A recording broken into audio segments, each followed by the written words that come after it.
the actual realities of a European defence force, defence fund. I mean, this is Jean-Claude Juncker's State of the Union address. It's his ambition, it's his idea of what the future should be for the European Union.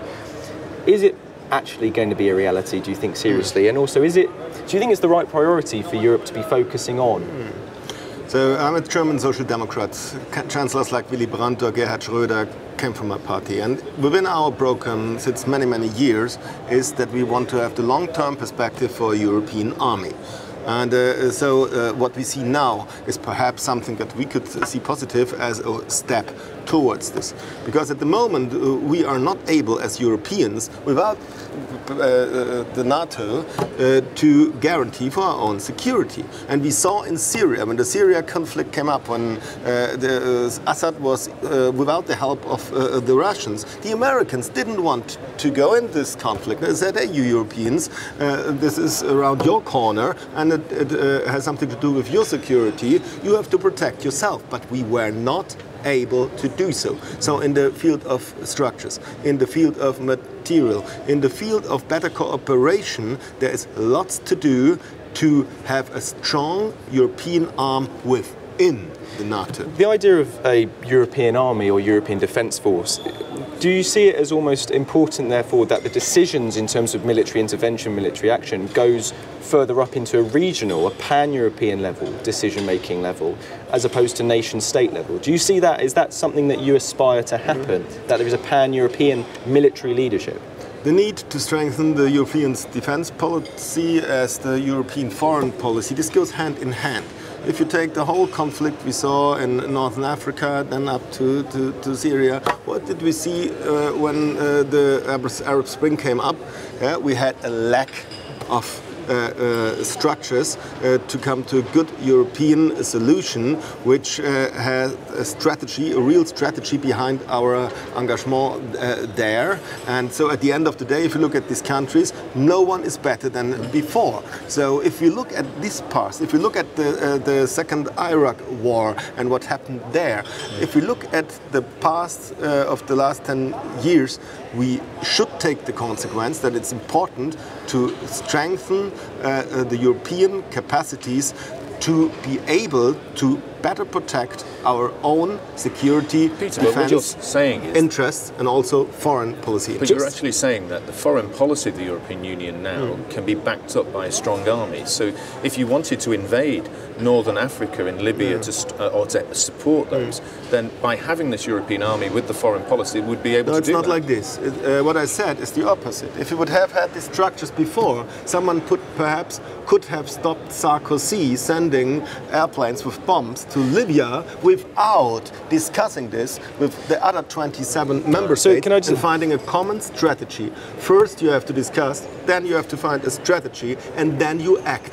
No matter whether the consequences are only political, foreign policy, or military actions, defense policy, but these structures are missing. Okay, Rupert? Yeah, I think actually what's the debate we're having here and the debate that's been going on in there is actually a bit of a shadow debate. Everyone's talking about the structure.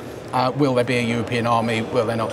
I think the real problem that Europe has had militarily recently is that, quite frankly, the European countries just do not spend enough on defence. A lot of European countries have got used to being protected by NATO. They thought, oh, well, if push ever comes to shove, the Americans will get involved. And no European country, with one or two honourable exceptions, is spending enough on defence. I think the yardstick is it 2% of GDP should be spent on defence? Hardly anyone's doing that. Everything that's going on here is not actually about defence. It's again about creating that United States of Europe with a single military. They need to spend more money, but they don't want to. I just want to pick up on the UK aspect of this, particularly in terms of Brexit. Now, the UK does fulfil its 2% of GDP military spending. In its future partnership paper, it pretty much lays out to a large extent that most of the cooperation in terms of military and defence will go through NATO in a dual relationship with the EU and NATO. In terms of what you see as the UK's future in taking part in any kind of pan-European military action, if it is to go to that level, do you see it as where do you see as the balance of power in terms of NATO and the EU defence force? Perhaps, Stephen, we can start with you. Well, look, NATO's had a combination of people who are involved from the United States and those of European countries in charge, and there's always had a good combination of nations contributing to exercises that they've had recently. So is it going to get stronger, do you think, though? Do you think the UK is going to be focusing? No, I think what you're seeing here by the determination that Britain should be falling it closer to NATO puts us more in alignment with the United States, which fits in quite well in terms of the overall structure of the Four Eyes principles, the Five Eyes principles between ourselves and Canada, Australia and New Zealand, and it links us very firmly in that camp. But what I think you'll see in Britain over the next few months is, despite this position paper, there are those who want to see us closer to the European army rather than the United States. So there's going to be that internal battle that we'll see coming down. But at the moment, I see as more in alignment to NATO, the US, and helping Europe in other areas, but through NATO. I mean, Peter, I just want to pick up on this element of, do you envisage and do you see as a reality and indeed a positive aspect that you would have national leaders, heads of state, and the militaries of separate countries, separate nations, the decision making being done at a higher level, whereby the heads of state fundamentally do not have then the responsibility over the military deployment, military operations, and it would be on a higher level, on a sort of a pan-European level, and the heads of state basically just get told what to do in terms of what happens to their military forces. Is that the vision?